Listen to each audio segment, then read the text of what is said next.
আসসালামু আলাইকুম, welcome to বাবিলুটাস Italy.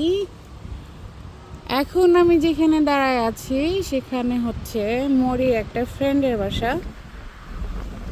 এখান থেকে আমি কিছু শাকসবজি কালেক্ট করব। ভাবি অনেক সুন্দর বাগান করছে ভিতরে।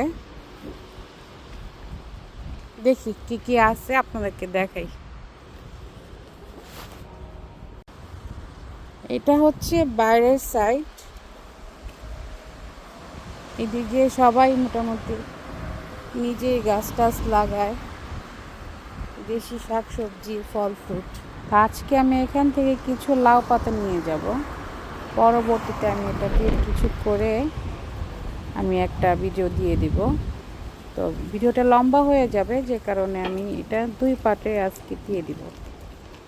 এইটা হচ্ছে ভাবির বাগান। ভিতর থেকেই এরকম তার দিয়ে ভাগ করে রেখেছে সীমানা, মানে যার যতটুক জায়গা সেখানেই তারা তাদের পছন্দের গাছ লাগাইছে। এখানে ভাবি কি কি লাগাইছে দেখি। ভিতর থেকে আমি অতটা দেখাইতে পারবো না, কারণ একদম ঘরের মতো ছোট জায়গা। তো বাইরে থেকে দেখাই কি কি আছে এখানে। এই যে বাংলাদেশের মতো সিম ফুল এসেছে, সিমের ফুল, এই যে সিমও ধরেছে মাশাল্লাহ।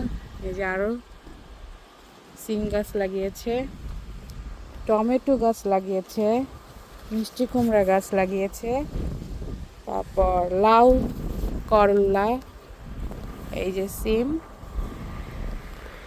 তারপর বরবটি, এইসব আর কি।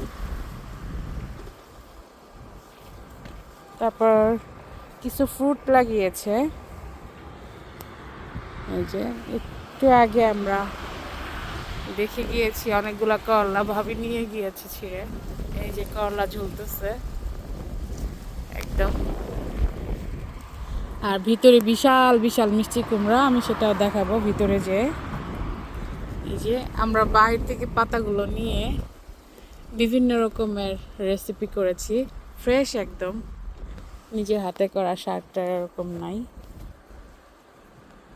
এই তো। আর এই যে উপরে জাংলার ভিতরে, এটা আমাদের দেশে জাংলা বলে, এখন কার দেশে কি বলে এটা আমি বলতে পারবো না, আমরা এটাকে জাংলা বলি।